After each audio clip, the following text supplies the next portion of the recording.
well, the next one is Agut from HandCash. So HandCash has been one of the pioneer in, well, the best UX wallet for Bitcoin Cash, actually.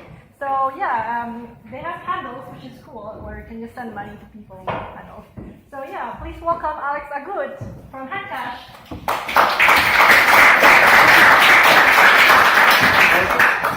No, this is not working. Okay, now? Okay, now it works. Hello, I'm Alex from HandCash, and my founder and CTO Rafael is up there, and we are the responsible creators of HandCash, and we say that HandCash is the Bitcoin wallet you can recommend, because that was our focus. It was just, let's create something that people like, and that is very easy to use, and let's see what happens, and now we're here.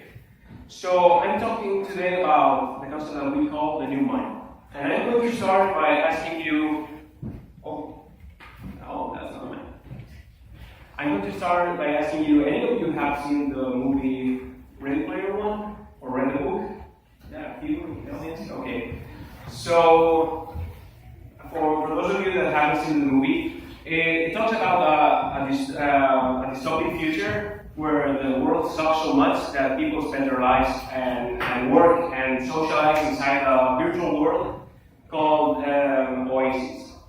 So the cool thing about this book is, about the movie, is that they have an economic system that's based on Oasis credits. Then in the book they had a depression that was so big, a world depression, and everybody was inside Oasis, and everybody was used to this money, to these credits, and it's a virtual currency inside this ecosystem, and they could earn the money by working inside the virtual world, and they could earn it by winning prizes inside the games, and then they could use that same money for buying goods in the virtual world, or even for paying the rent or for the food in the real world. So it's a very interesting concept of what we call frictionless universal cash.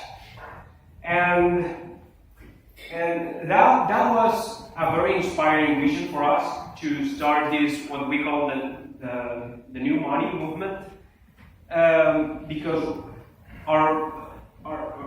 let's say our vision or our desire for what Bitcoin Cash can be is to bring that oasis to our world.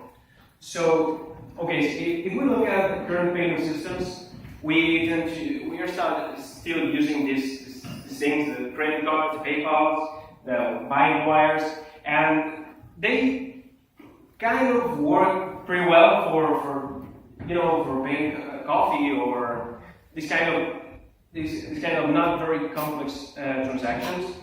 But their fees are pretty high for microtransactions, and they are very slow for IoT solutions and for the things that are we should be trying to create new stuff that's not limited by all these drawbacks. So we kind of need the opposite of the old money. So that's the new money. The new money should have low fees, should be instant, should allow for micropayments, no middleman, because in the old systems you can have your payments being retained for a few days or something, and it has to be super secure. But on top of that, it also has to be programmable, and you have to be able to seamlessly, the money should be able to flow seamlessly through any kind of platform or device or app that you're using, or any game.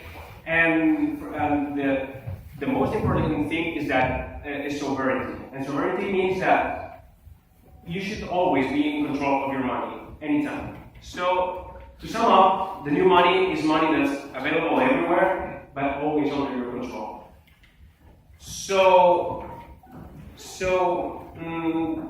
Well, now we know what we want, but how do we achieve that? Well, it turns out that a technology that does that already exists, and that's Bitcoin Cash. The problem with Bitcoin Cash is that when you put users in front of Bitcoin Cash, I mean pure Bitcoin Cash, the cash addresses, the fucking stuff, the confirmations, all that crap, the QR codes, it's not that intuitive for humans to interact with Bitcoin Cash, especially because other alternatives like the old money is easier, and it shouldn't be easier. We have to create something that's easier and provides more utility for their money. So that's why we started HandCash, because we try to be the nice intermediary between all that nasty developer stuff that's Bitcoin Cash and the users, because we think that Bitcoin Cash has a lot of great use cases, and you can do crazy stuff with it, but it's too difficult to use for regular users. So we created what we call the human UX. That we created this handle system that allows you to send money to anyone just by knowing their handle, and you have contact information right now. You can do contactless payments with HandCash. You can just tap your phones and the money goes from one phone to the other, and you don't have to ask for any address or anything. You have cloud backups because it's very convenient if you change your phone or you lose your phone or whatever. You just have to type your handle and password, and that's all. And we also use amounts that you understand. So we don't want people to understand or try to calculate in their heads what the 0.005 BCH equals to. So that's nice, and that's a good step for users and for our niche, for peer-to-peer transactions. But what about businesses? What about the Twitters of the world, the Facebooks of the world that could integrate these micropayments to create new business models? Well, it turns out that you might imagine that when they, if they adopt Bitcoin Cash, they would do this. So they would take the time to do what we did with HandCash and make a very easy user experience to interact with Bitcoin. But in reality, what ends up happening is kind of this, that you have every business creating their own Bitcoin Cash implementation and passing on all the difficulties and all the complexity to the user. So the user is responsible for having to, for every service, it has to create a wallet, to secure a wallet, to get the keys. And in a connected world, you shouldn't expect that people, if I want to connect to hundreds or thousands of services, you cannot expect for me to take care of hundreds or thousands of private keys, and it's not going to happen. So it doesn't work, obviously, for many reasons. We try to do for businesses what we did with HandCash for users. And let me introduce to you something we've been working on for a lot of months since we, I don't know, even since we started planning on this, and that's called Cashboard. And Cashboard is a very easy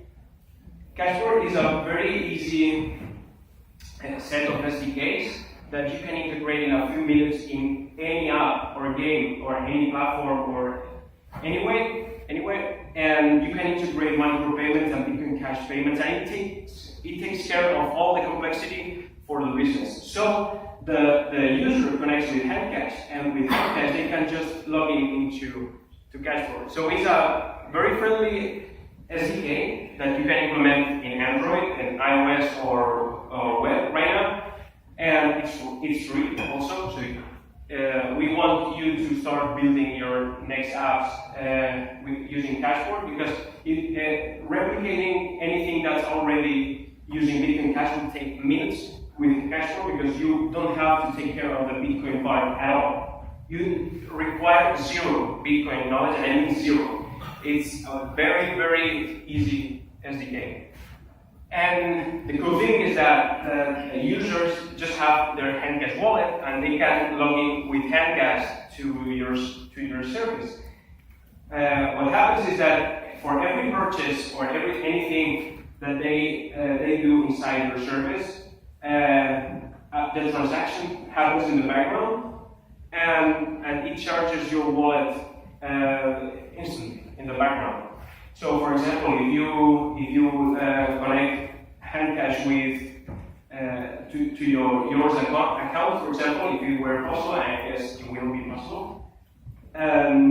For every tip you send or anything you send, you don't have to ever deposit money again on yours. You can just have your HandCash wallet connected to yours, and yours could and you could just spend it right from it there. So your money is always in your wallet until the moment that you spend it. And that's what they call, that's our vision for the new money. In short, we want to bring the Oasis to the real world. And this is just a small preview of Cashflow because we haven't launched it yet, but we will do a big presentation with live demos of this technology at Coingeek conference. Thank you.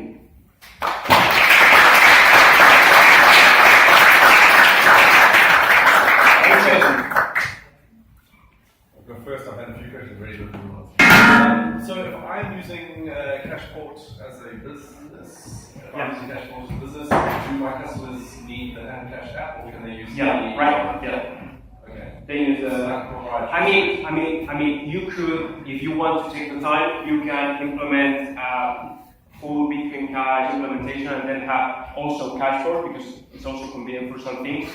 But yeah, your users need HandCash account. Even if they don't use it regularly, but they just have to have an account. So Cashport is not my sort of one-stop shop for Bitcoin, for accepting Bitcoin Cash, because it will only allow me to accept it from a specific user base, which is the HandCash user. Yeah. Okay. Thank you. Thank you. Any more questions?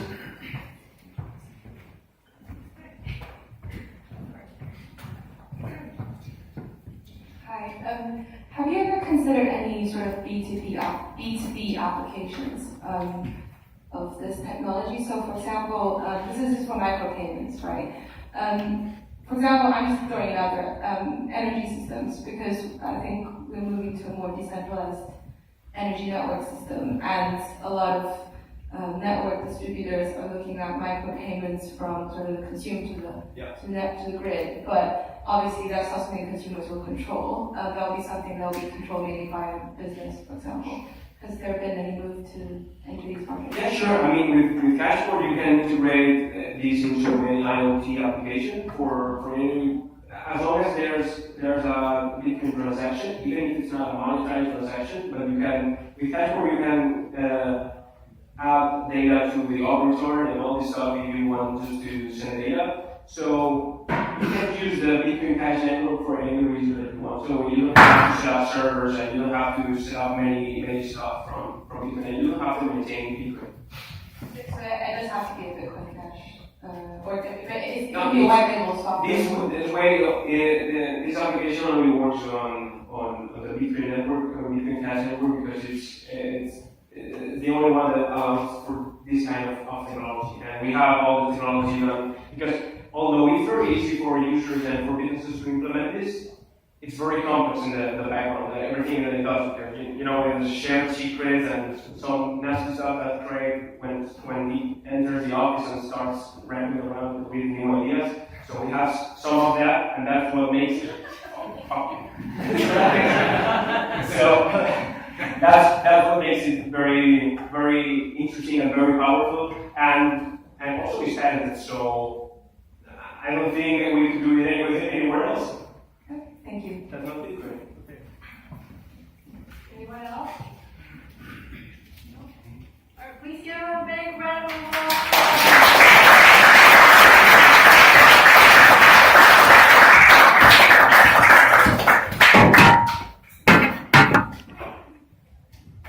So that kind of sums up our speaker. Right now we have more beers in the kitchen, so please do finish them.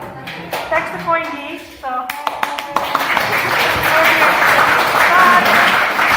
But we also like you to kind of support the chocolate raffles. I think they have like 1 box left.